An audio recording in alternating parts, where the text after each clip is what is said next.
Olá, pessoal, tudo bem? Hoje estamos aqui para apresentar o podcast Deu Nano. Eu me chamo Natália, estou aqui com a minha colega Jennifer, que vai apresentar o nosso convidado de hoje. Olá, pessoal. Hoje vamos falar com o professor Tiago Bierck, professor que ele é pesquisador do Instituto de Tecnologia e Pesquisa da Universidade de Tiradentes, formado em Química Industrial, mestrado em Tecnologia Ambiental e doutorado em Ciências dos Materiais. Olá, professor. Vamos conversar um pouco hoje. Obrigado pelo tempo. Sei que o tempo é corrido, né? Mas ele arranjou um tempinho para falar conosco. Eu que agradeço pelo convite, boa noite.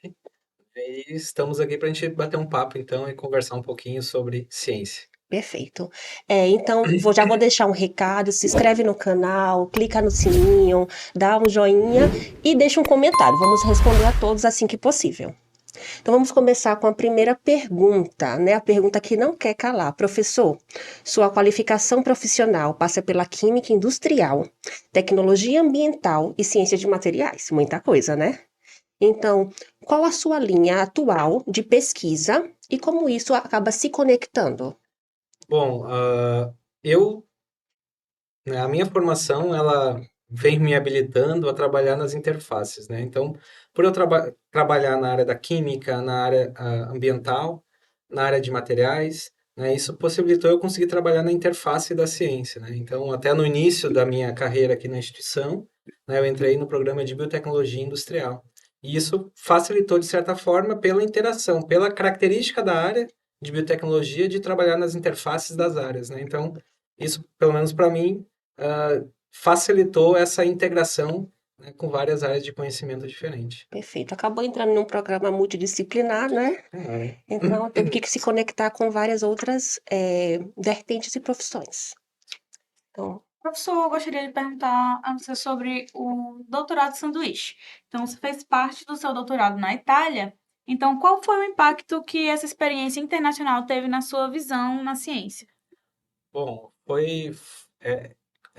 sair do país, né, é desafiador, né, porque você vai para um local que tem uma cultura diferente de que você está habituado, então é um desafio, né, mas também ele é muito satisfatório, né, porque você acaba conhecendo, interagindo com pessoas, conhecendo realidades diferentes, né, isso do ponto de vista, né, falando diretamente do ponto de vista científico, realidades científicas diferentes, mas também a questão social, a questão de interação com pessoas com culturas diferentes, que a gente acaba tendo um enriquecimento muito grande, né?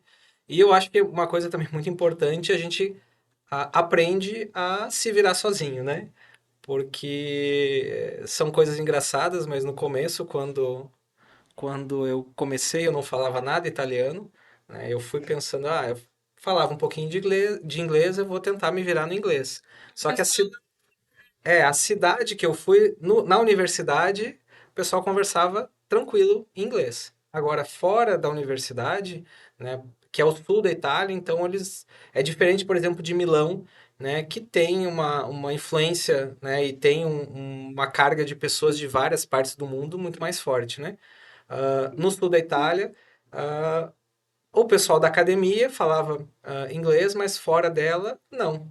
Então, passei alguns trabalhinhos, né? Eu lembro que eu fui pedir para comprar uma roupa de cama, e como eu peço uma roupa de cama em italiano, né? Fui comprar uma toalha, como eu peço uma toalha. Mas a gente foi se virando, né? Foi, né, usando, conversando, o celular ali para ser um auxílio nesse momento.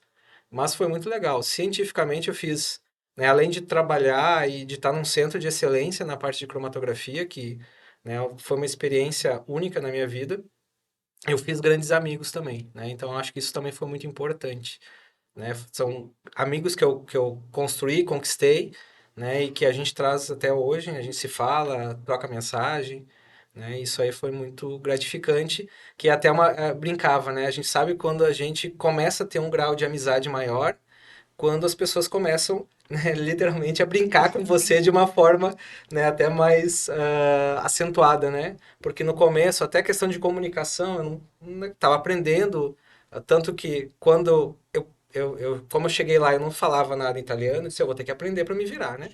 Aí eu tinha que pedir comida no laboratório, deixa que eu peço. E aí eu ia lá e tentava pedir, pegava, anotava os pedidos do pessoal para pedir para mim treinar a minha conversação, né? E obviamente que eu falava muita coisa errada e os pessoal não falava nada, né? No momento que a gente acaba tendo um certo grau de intimidade, de amizade, começa, né, a aflorar um pouco mais, aí a brincadeira começa a pegar. Cada palavra errada que eu falava, a pegação no pé era enorme. Mas, como eu falei, foi muito importante, né? Cientificamente foi muito importante, mas também pessoalmente, como eu falei, fiz amigos que levo, né, espero levar para a vida inteira, né? Sim. Vou fazer até uma pergunta que nem está aqui no nosso roteiro.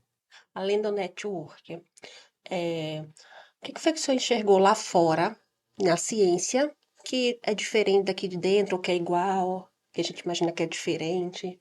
Olha, obviamente que depende do local que a gente vá, possa ter realidades diferentes, né? Uma coisa que para mim foi muito chocante de forma positiva, né?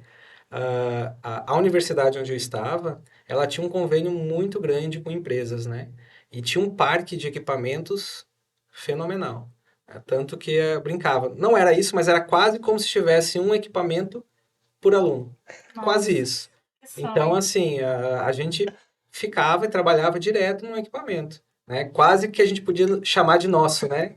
Obviamente que dependendo da atividade que ia desenvolver, obviamente que, né, não era de uso exclusivo, mas a gente tinha uma vivência muito grande, né? E isso eu acho interessante, né? Porque a gente acaba vivenciando, né, errando, né, verificando, tendo a possibilidade de repetir. E isso é algo que a gente vai aprendendo muito e, obviamente, trocando experiência com as pessoas, né, que já têm expertise, né, têm trabalhado, também trabalham dia a dia, há anos lá, isso foi muito interessante. Então, uma das diferenças que eu vejo é isso, né? Talvez a questão, né, financeira possibilitar eles de terem uma estrutura, muitas vezes, ah, mais melhor, né, do que a gente tem. Obviamente que é casos e casos, né? Eu falei para você, né? Não acredito que todos os laboratórios sejam, né, apresentem a mesma característica, mas especialmente o que eu estava, que era um laboratório específico de cromatografia, eu pude vivenciar isso. E vivenciar também outros equipamentos, né, que eu havia visto em artigos, mas eu nunca havia visto pessoalmente, e lá me possibilitou a poder ter esse contato, né? Idêntico ao nosso, né? Vamos lá. O senhor atua com microalgas tanto na biorremediação de efluentes quanto na produção energética. Como isso funciona na prática e por que é importante para o meio ambiente? Bom, eu comecei a trabalhar com microalgas lá durante o meu mestrado, né, que foi uma temática que na época era nova, né, na instituição. Eu e mais um colega, a gente começou a desbravar esse mundo, né, e a gente, desde aquele momento, a gente começou a ver muita perspectiva interessante, né? Inicialmente, a ideia era focado na parte de biorremediação de efluentes. Então, era a ideia da gente utilizar microalgas para assimilar nutrientes que estavam em meio líquido para a gente poder reduzir a carga, né, desse efluente.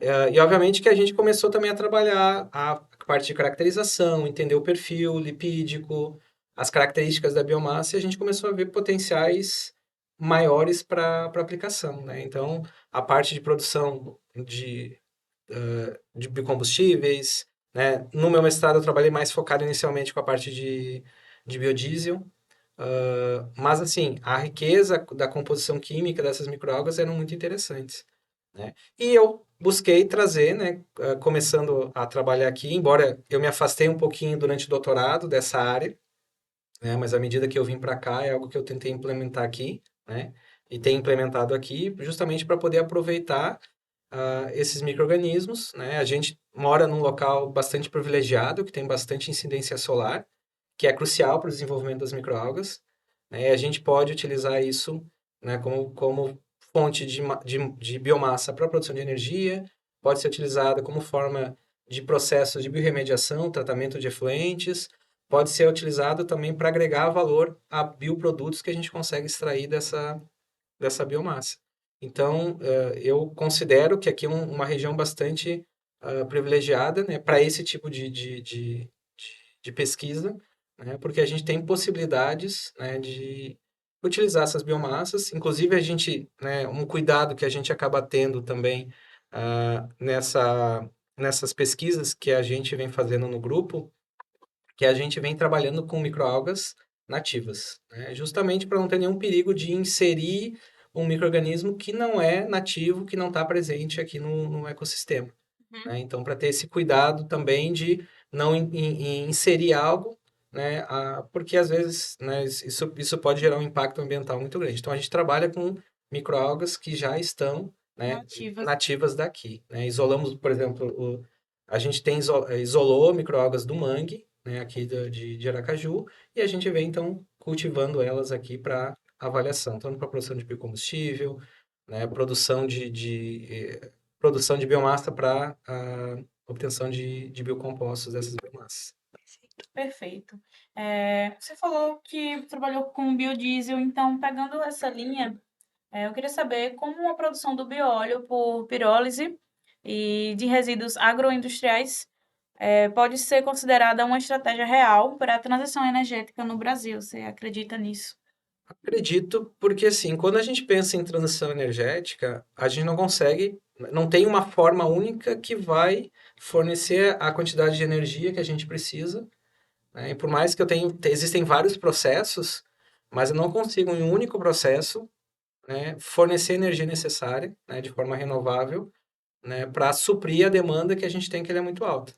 Então, é preciso ter processos diferentes que se somam para tentar gerar uma quantidade de energia suficiente para, se não substituir totalmente, mas que a gente consiga reduzir a demanda de combustíveis fósseis, né?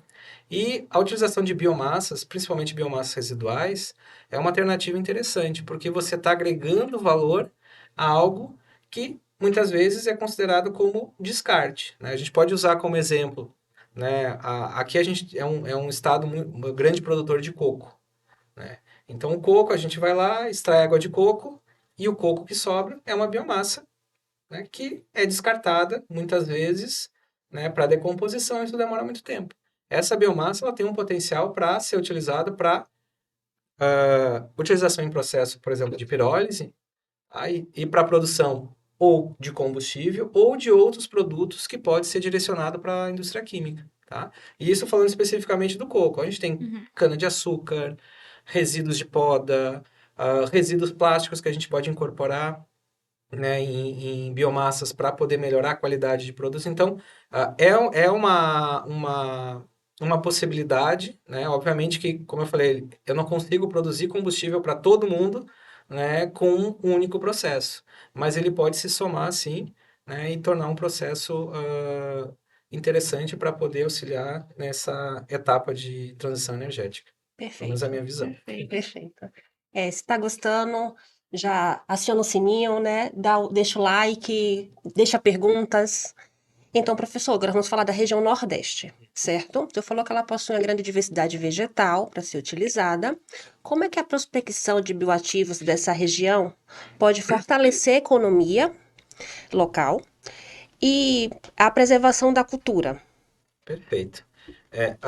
Inclusive nos trabalhos que a gente busca desenvolver dentro dos programas aqui da universidade, programas de pós-graduação, né, a gente busca, né, quando trabalha com esse tipo de temática, é justamente de avaliar potenciais da região, né, muitas vezes se baseando no conhecimento popular, né, que ele é importante, né, e aí em cima a gente faz um refinamento desse conhecimento popular, uma investigação, né, mais a fundo, e buscar formas de aproveitar, né, essa biodiversidade que a gente tem, né, e isso é interessante porque, além de ah, incentivar a manutenção das culturas que a gente tem aqui, né, a gente consegue, de uma certa forma, buscar alternativas para agregar valor e isso se retornar para a sociedade, né? Tem um trabalho de um aluno que finalizou um trabalho de doutorado que foi focado em mangaba, né? Então, a ideia desse trabalho foi a gente utilizar a mangaba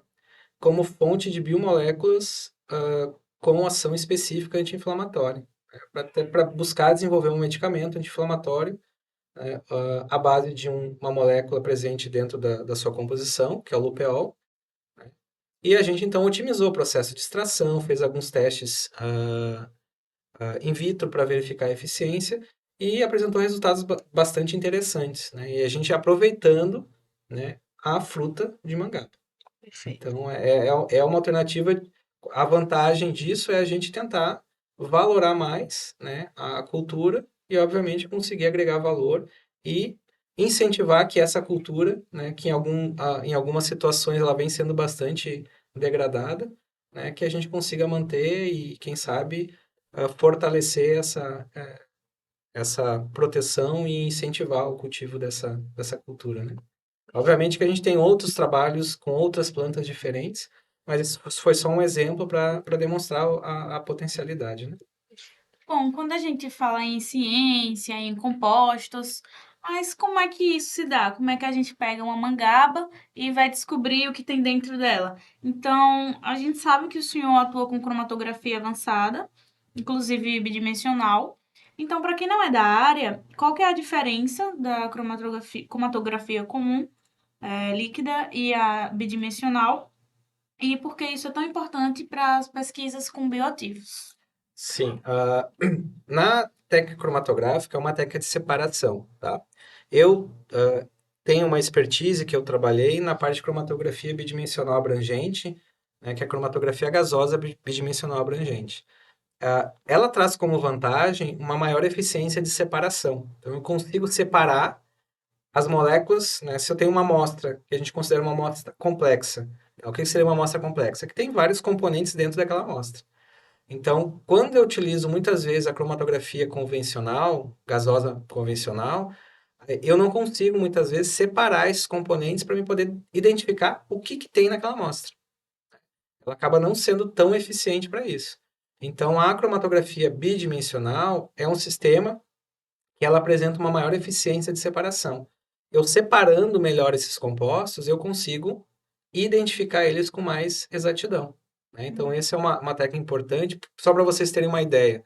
Normalmente, que a gente chama um espaço cromatográfico, tá? E um valor bem aproximado. Um cromatograma monodimensional, consigo ocupar ali mais ou menos, né, no seu espaço, tem em torno de, no máximo ali, uns 100 picos e olhe lá, né? Extrapolando muito. Então, Uns eu consigo ter 80. uma separação com 100 picos, extrapolando muito, eu consigo identificar diferenças entre esses picos. Obviamente que eu não posso, pensando que eu não tenho coluição, que é a sobreposição desses compostos. Na cromatografia bidimensional, eu consigo ampliar muito essa área. Ou seja, eu consigo. Tem trabalhos, exemplo de bióleo, que a gente trabalha também, a produção de bióleo. Uma amostra que a gente analisou, cromatografia mono, a gente achou em torno de 70 e poucos compostos. Analisando por cromatografia bidimensional, passou de 300 e tantos compostos. Quer dizer que antes não tinha? Não, estavam ali. A gente não estava conseguindo enxergar utilizando a técnica monodimensional. Mas ao utilizar a técnica bidimensional, a minha eficiência de separação ela aumenta. E aumentando, eu consigo enxergar melhor esses compostos, né?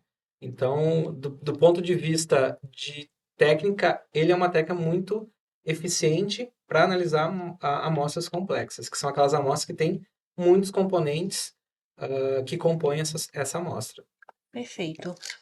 Ainda dentro da cromatografia, então me tira uma dúvida. A gente começou com o exemplo da mangaba, então vamos continuar com ele. Então, se eu pego partes da planta, né? Vamos falar da folha. Peguei a folha da mangaba e analisei na cromatografia gasosa. Essa planta aqui do Nordeste vai ter os mesmos compostos da planta, da folha de outro local? Não necessariamente. Ela pode ter um perfil químico parecido, mas ele também pode ter um perfil químico diferente. Porque isso tudo, a, a planta em si vai depender de muitos fatores, né? Então, esses componentes que são produzidos pela planta, ele tem um processo, né, de produção de metabólitos secundários da planta, metabólitos primários, que vão gerar esses compostos, né? Isso é muito influenciável. Umidade influencia, a temperatura, né? Período de insolação, nível de umidade do solo. Então, tudo isso ele influencia como resposta da planta, né? E ele vai, então, gerar pode gerar compostos iguais, mas talvez em proporções diferentes, ou pode, em alguns casos, gerar compostos diferentes. Teve um trabalho também que a gente desenvolveu trabalhando com o manjericão. Teve um trabalho de um aluno onde a gente fez um estudo, né, visando o cultivo de manjericão in vitro, onde a gente modificou o meio de cultura, né. Então a gente tinha um meio de cultura onde a gente foi modificando alguns componentes do meio de cultura para a gente avaliar a resposta em metabólitos secundários que a planta gerava, né?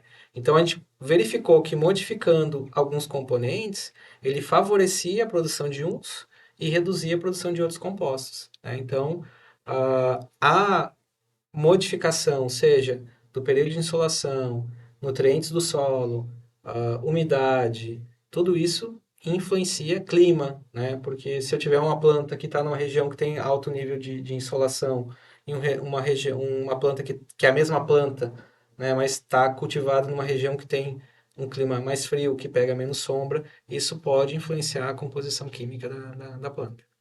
Perfeito. Muito bem. Mudando um pouco agora a temática, Uhum, a gente sabe que o senhor tem algumas produções científicas, mas também tem patentes. uhum. Então, como que você vê a relação entre a produção acadêmica e a inovação tecnológica?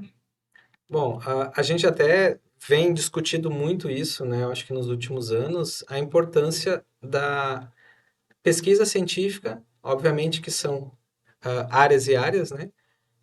Mas que da pesquisa científica se aproximar mais da indústria, né? Justamente Sim. para a gente poder transformar o que a gente desenvolve dentro da academia em produto real, né? E esse produto real ele possa ser direcionado para a sociedade.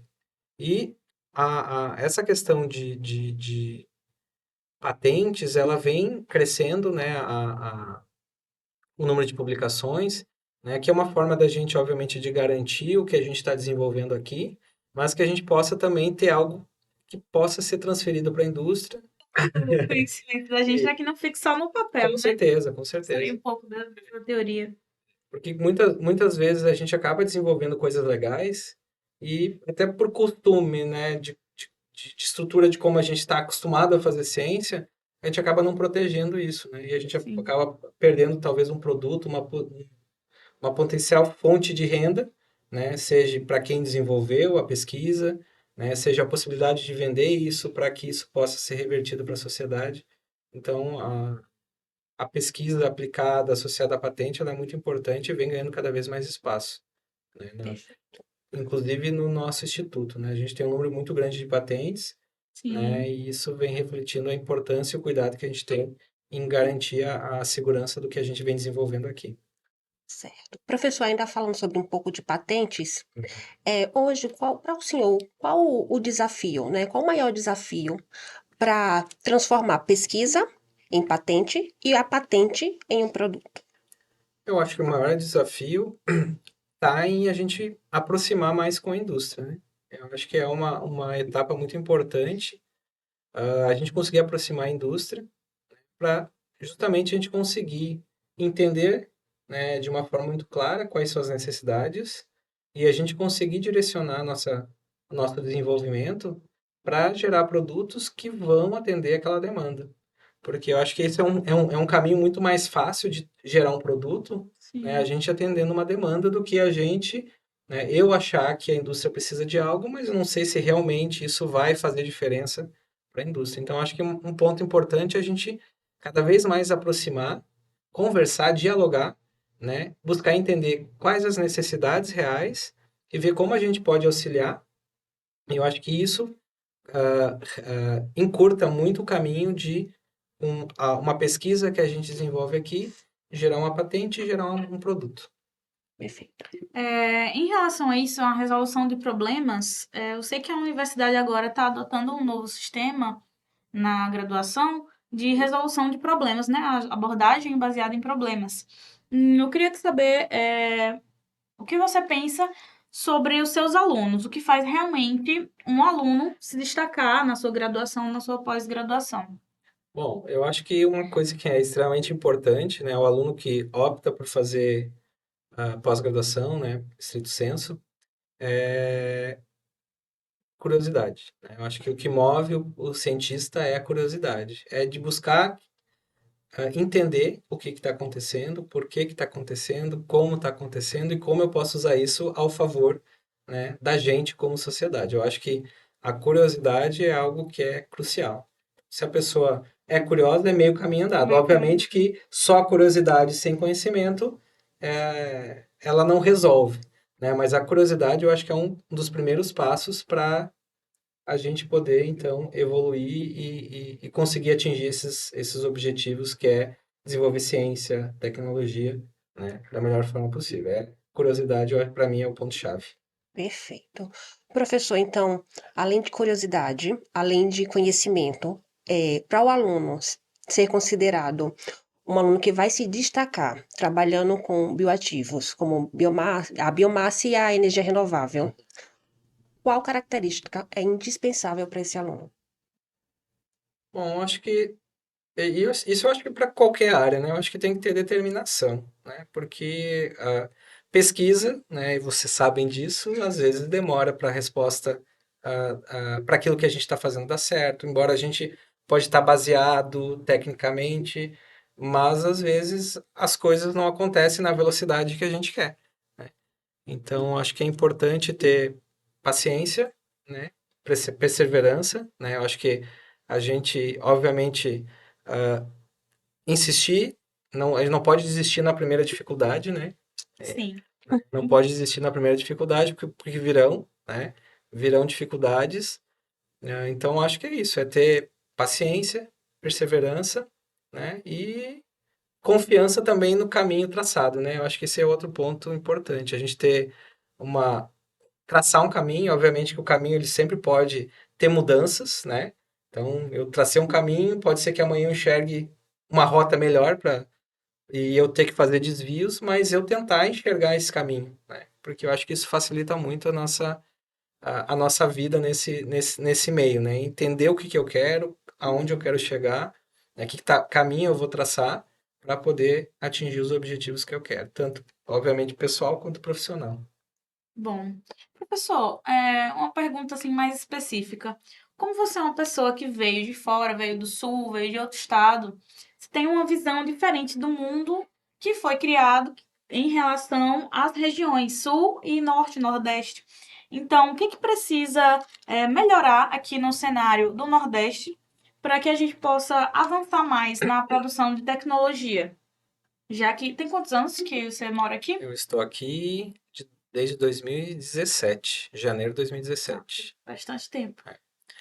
Olha, eu acho que é importante é a aproximação. Acho que a gente tem pessoas muito qualificadas, né, aqui no estado, com ideias boas, né? Então isso acho que é um dos pontos importantes e isso a gente tem aqui, né? Mas eu acho que falta talvez recursos financeiros para poder colocar em prática muitas das coisas que a gente tem ideias, né? Sim. Seja como investimento, a pesquisa, atração de indústrias, que eu acho que é extremamente importante. Como eu falei,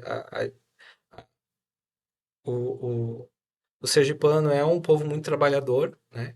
Então, eu acho que precisa mais oportunidades para o sergipano se desenvolver, né? Com atração de empresas, que eu acho que isso é extremamente importante, justamente porque a gente tem um potencial muito grande, né? Né? O Estado, por ser um Estado menor, eu acho que também é importante. A gente tem uma aproximação muito grande, né, a- entre as pessoas do Estado. Então, eu acho que se tivesse mais recurso, mais investimento, né, seria crucial para a gente poder ter um desenvolvimento que o Estado merece, né? Sim. Perfeito. Professor, agora vamos falar um pouco de apostas. Gosto. Isso. Eu não curto bet. Não. Se o senhor pudesse apostar, certo? Em uma grande tendência para os próximos 10 anos, falando em bioenergia e biocompostos, qual seria? Olha, tem que defender um pouquinho meu assado, né? Sim. Eu acho que a área de microalgas é uma tendência interessante, né? Principalmente porque quando a gente pensa em bioenergia, ela é uma biomassa que se desenvolve muito rápido, então ela tem uma taxa de crescimento muito alta. Isso é interessante. Além disso, ela produz várias biomoléculas interessantes, que é possível obter compostos com valores agregados interessantes. Ela pode ser utilizada em processos de produção de energia, biorremediação de efluentes, né? Então é uma plataforma, vamos dizer assim, bastante versátil, né? Que pode trabalhar de forma isolada, de forma associada, gerando vários processos e produtos que podem agregar muito valor, né? Então eu acredito que essa área ela tende a crescer muito, né? A gente está entrando também a questão de bioinsumos à base de microalgas, de algas, né? Que vem ganhando bastante destaque também no cenário mundial. Então, eu acho que é uma biomassa muito versátil, que tem potencial de geração de bioprodutos muito interessantes. Perfeito. Então, para finalizar, agora a última pergunta. Eu queria que o senhor deixasse, não é bem uma pergunta, né? Seria mais Uma um mensagem. recado. Um recado. Queria que você deixasse uma mensagem para os jovens pesquisadores que desejam contribuir para uma ciência mais sustentável. Então, o que seria mais viável, adequado na questão regional? Olha, na verdade, assim, ó, obviamente que são áreas e áreas, né? Sim, Ah, eu acredito muito no potencial, né? No potencial da região, principalmente na flora, né? Tem riquezas muito importantes aqui que podem ser melhor exploradas. Então, eu acho que precisa de pesquisas para a gente verificar, né, pesquisar, transformar o conhecimento, como eu falei. A gente utiliza muito do conhecimento popular, né, para ter um indicativo, né, de plantas que podem ser avaliadas, de potenciais atividades que podem apresentar. A gente usa muito do conhecimento popular para isso, né? Em sim. cima disso, a gente faz uma pesquisa, né, justamente tentando Justifica. justificar e comprovar que aquela ação apresentada, ela realmente é efetiva, né? Eu acho que a gente tem esse potencial aqui, né? A gente tem um clima característico que as plantas apresentam características específicas, então eu acho que é importante a gente tentar explorar isso, né? Que podem trazer coisas boas aí para a sociedade como um todo. Muito obrigada, professor. Foi muito importante hoje a sua participação. Foi muito legal o nosso papo. Esclareceu bastante as nossas dúvidas. Espero que vocês tenham gostado. Se inscrevam no canal, ativem o sininho e até a próxima, pessoal. Tchau. Tchau.